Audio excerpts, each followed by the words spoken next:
Maulani dari kelas B, mahasiswa Universitas 17 Agustus. Jadi saya mau menjelaskan tentang pengertian mekanika fluida. Mekanika fluida adalah suatu ilmu yang mempelajari perilaku fluida baik dalam keadaan diam maupun bergerak serta akibat interaksi dengan media batasnya. Jadi mekanika fluida itu ilmu yang mempelajari tentang perilaku fluida atau cairan.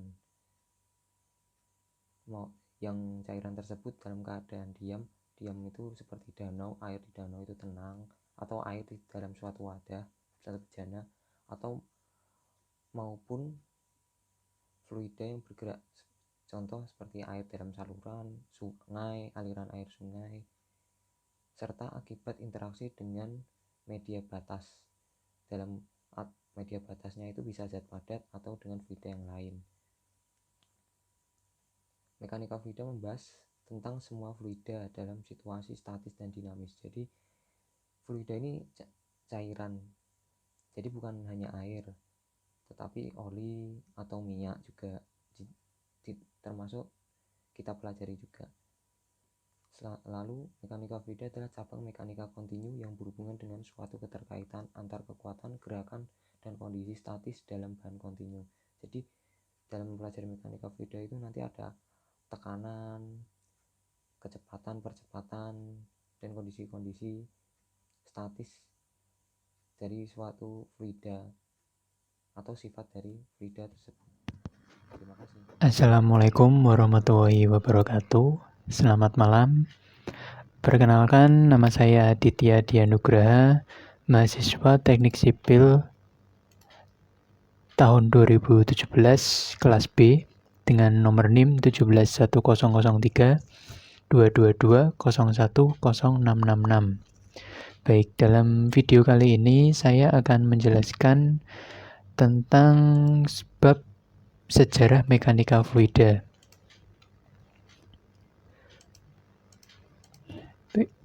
Mari kita mulai. Sejarah mekanika fluida.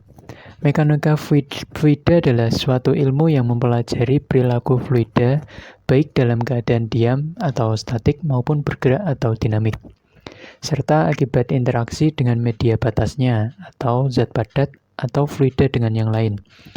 Seperti kebanyakan disiplin ilmu lainnya, mekanika fluida mempunyai sejarah panjang dalam pencapaian hasil-hasil pokok hingga menuju era modern seperti sekarang ini. Pada masa prasejarah, kebudayaan-kebudayaan kuno sudah memiliki pengetahuan yang cukup untuk memecahkan persoalan-persoalan aliran tertentu. Sebagai contoh, perahu layar yang sudah dilengkapi dengan dayung dan sistem pengairan yang untuk pertanian sudah dikenal pada masa itu. Pada abad ketiga sebelum Masehi, Archimedes dan Hero dari Iskandaria memperkenalkan hukum jajaran genjang untuk penjumlahan vektor. Selanjutnya, Archimedes pada tahun 285 sampai 2212 sebelum Masehi merumuskan hukum apung dan menerapkannya pada benda-benda terapung atau melayang, dan juga memperkenalkan bentuk kalkulus diferensial sebagai bagian dari analisanya. Hasrat manusia mempelajari hidrolika bermula dari persoalan dasar tentang penyediaan air minum, irigasi, navigasi, dan tenaga air. Air minum didapat dengan menggali sumur. Air irigasi diperoleh dengan menggunakan parit atau saluran. Berdasarkan hasil peninggalan kota-kota kuno dari Babilonia, Mesir, Yunani, dan Roma, diketahui bahwa pada zaman itu pengetahuan dasar hidrolika telah berkembang. Sejarah hidrolika dimulai oleh Archimedes pada tahun 287 sampai 212 sebelum Masehi. Pada Kekaisaran Roma telah dibangun talang air untuk menyalurkan air. Setelah runtuhnya Kekaisaran Roma tahun 476, perkembangan hidrolika seakan-akan terhenti selama 1000 tahun. Perkembangan selanjutnya dimulai oleh Leonardo da Vinci pada tahun 1452 sampai 1519, yang menyumbangkan ide-ide baru selama ia membuat saluran di Italia Utara. Sebagai orang pertama yang meletakkan dasar hidrolika sungai, setelah Leonardo da Vinci, perkembangan hidrolika sangat cepat berkat kontribusi dari Galileo, Torricelli, Mariotte, Pascal, Newton, Pitot, Bernoulli, Euler, dan D'Alembert. Walaupun secara umum teori dari para ilmuwan tersebut sesuai dengan hasil percobaan, tetapi pada beberapa peristiwa dijumpai ketidakcocokan antara teori dan kenyataan. Sebagai contoh dari tokoh D'Alembert.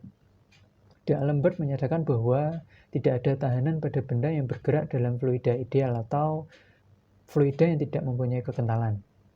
Kesimpulan ini tentu saja tidak benar, karena kita selalu berhadapan dengan cairan yang mempunyai kekentalan.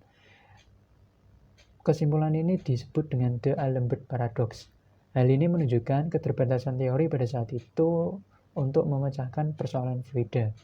Matematika yang berkembang pesat pada saat ini juga mempengaruhi perkembangan hidrolika, yang mengakibatkan terbentuknya dua aliran, yaitu teoristis atau hidrodinamik dan praktis atau hidrolika praktis.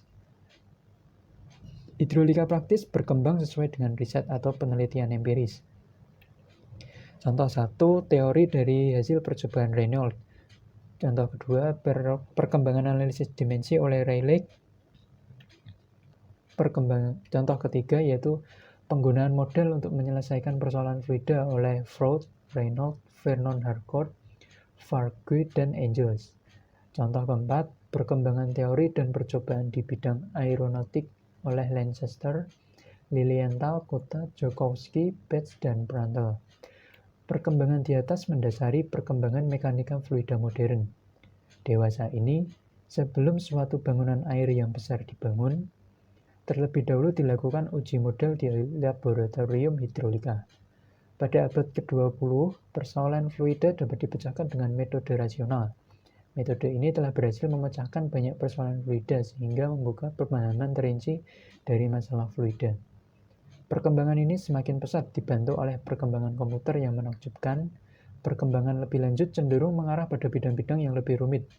Penyebaran di limbah, danau, sungai, dan laut, aliran darah dalam pembuluh darah, jantung-jantung buatan, dan mesin ginjal, perencanaan supertanker, analisis dan simulasi cuaca dunia dan arus laut. Hidrolika atau mekanika fluida merupakan bagian penting pada berbagai disiplin ilmu, seperti pengobatan, meteorologi, astronautik, oceanografi, di samping tentu saja pada bidang teknik sipil sebagai induknya. Untuk mencari hukum yang dapat menggambarkan peristiwa alam, diturunkan dari hukum yang diketahui dari mekanika. Hidrolika adalah pengetahuan dasar untuk merencanakan bangunan air antara lain, bangunan irigasi, bangunan pengendali banjir, bangunan tenaga air, bangunan pelabuhan dan pantai, sistem drainase, sistem jaringan pipa, sistem pengolahan air minum dan limbah, dan sebagainya. Berikut adalah sedikit penjelasan tentang sejarah mekanika fluida dari awal ditemukan hingga sekarang pada era modern. Baik, mungkin segitu aja penjelasan dari saya. Terima kasih dan salam.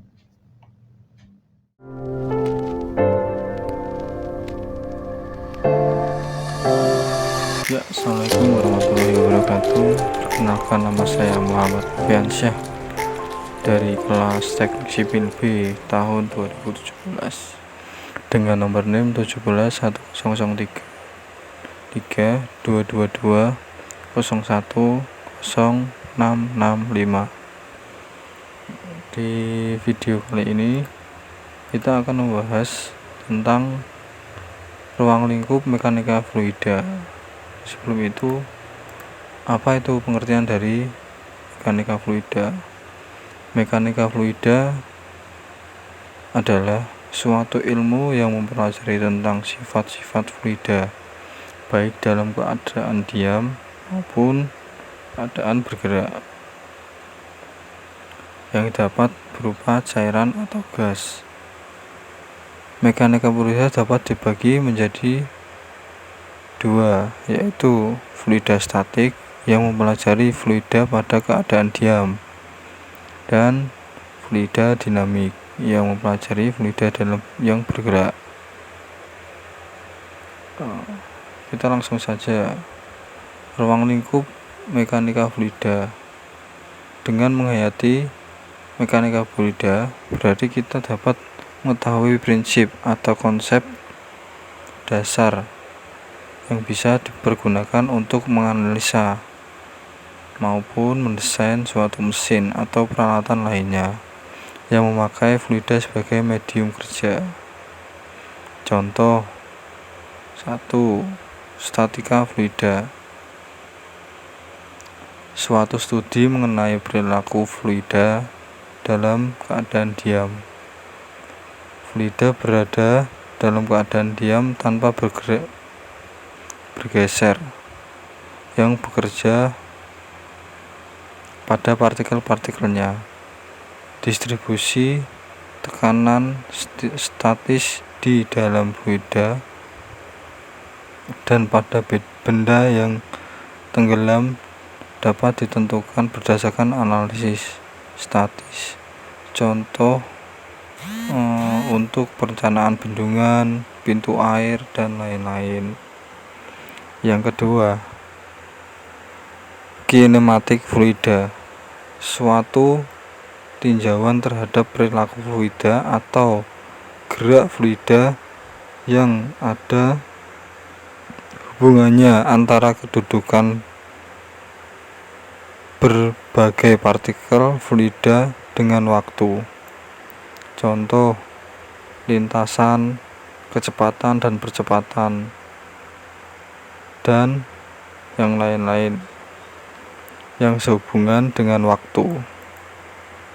Yang ketiga, dinamika fluida. Suatu studi tentang gerak partikel zat cair karena adanya gaya-gaya luar yang bekerja padanya. Contoh, aliran melalui pipa dan saluran terbuka. Pembangkit tenaga mekanis, contohnya turbin air, turbin uap, turbin gas, pompa hidrolis, kompresor, gerak pesawat, dan lain-lain.